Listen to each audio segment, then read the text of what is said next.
ভেঙে ফেলা খুব সহজ, জুড়ে থাকা ততটাই কঠিন। মন হোক কিংবা জিনিস, ভাঙতে খুব একটা সময় লাগে না।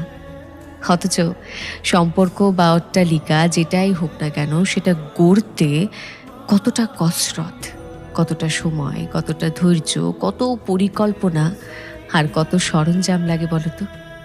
অথচ ক্ষণিকের রাগ, অভিমান, অবিশ্বাস আর ভুল বোঝাবুঝির জন্য প্রতিদিন এমন কত ইমারত ধুলোয় মিশে যায়।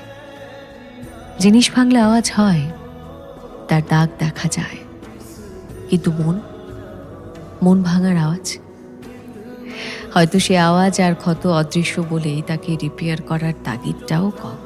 সম্পর্ক অমূল্য, এটা কোনো বস্তু নয় যে ভেঙে গেলে সঙ্গে সঙ্গে আরও একটা কিনে আনা যায়।